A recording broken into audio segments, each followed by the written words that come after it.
Well, let's talk to some of that creation and turn to McDonald's and the backlash that there's been over its AI-generated Christmas advert. The video has officially now been removed, but it is still circulating online. See if it puts you in the mood. It's the most terrible time of the year. All the shops turn to mayhem, even Santa knows space, and the tree redecorated your place. It's the most terrible time of the year.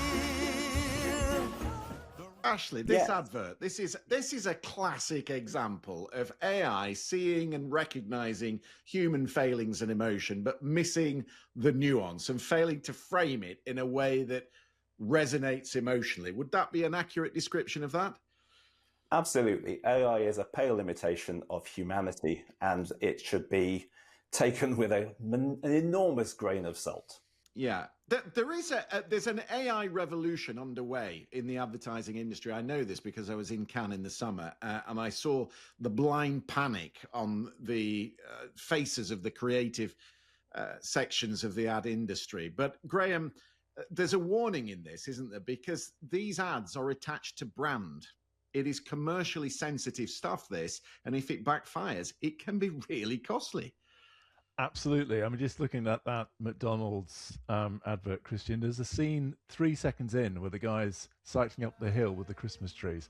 A hill against the backdrop of Amsterdam. Now, I did a quick Google search. There are no hills in Amsterdam. So 3 seconds in, you immediately know this is AI. This cannot be real. So the authenticity bubble is immediately pricked and it bursts. And that's the issue, that we as humans, we want to see stories told by humans. We want to connect and identify with human beings. Now, it could be actors acting those emotions, but we then identify with the actors. We don't want this sort of flat, soulless slop, and all the research points to that. Yeah, there is a reason why the Dictionary of Merriam-Webster have chosen slop as their word of the year. And I would suggest that if you're playing in a hyper-local environment like the Netherlands and perhaps in Amsterdam, you want to get your geography right. There's another ad, though, that is going gangbusters. This one is called, I'm going to have to get my pronunciations right, this one is called Le Mal Aimé, and Unloved. It belongs to a company in France. It's all about this wolf who learns to eat vegetables at Christmas time so he can fit in with all his animal friends in the forest. And it was made by Intermarché, the supermarket Intermarché. And there's not a frame of AI in it. Have a watch of this.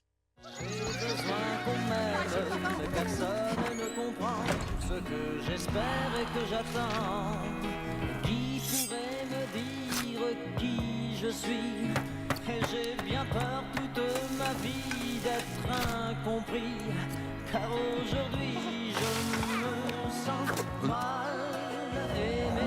Je suis le mal aimé. T'es sûr? Non, mais il n'y a pas de... Tel que je veux me montrer. Et on cherche à savoir d'où me viennent mes joies. Si les apparences sont quelquefois contre moi, je ne suis pas ce que l'on croit. Contre l'aventure de chaque jour, je changerai demain la joie d'un seul amour. Mais je suis là comme mal aimé. So the reaction that there's been to this proves the value, I think, of human animation. So let me just read you the comments from Victor Chevalier. He's the senior copywriter at Romance. He says, AI cannot create stories. We create stories. What makes the success of our commercial is that we took time. Or Thierry Cotillard, he's the chairman of Le Mousquetier, which is Intermarché's parent company. The advert, he says, shows that human intelligence can create a different emotion than a robot. And that's the point, Stephanie, isn't it? Mm-hmm. It's humans that get the nuance.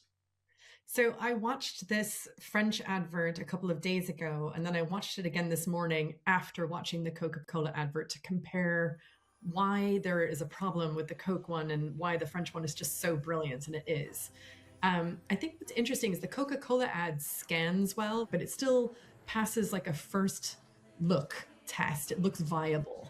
but there is no feeling, right? Whereas the French advert, instantly you're engaged. It's a story. And this morning I'm embarrassed to say that at the end I actually got teary because it is so, yeah, for real. And I'll explain why. Stephanie. I'm trying to figure out why. Why am I having that reaction?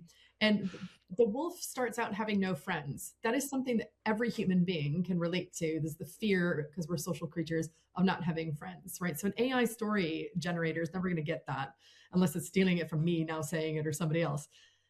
The journey that you go on in the story, and it's so wittily told in the French advert, is about what it takes to build community. And for French people, as with so many other cultures, it's around food and sharing. So by the end, the little boy who's scared of wolves is seen hugging his little wolf toy.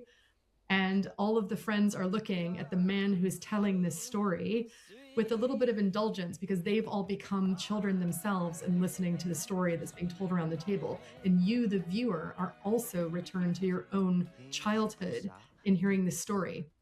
So it builds community with you, the consumer. That's the best advertising, is you want to be part of that story. You don't want to be part of the Coke story. Well,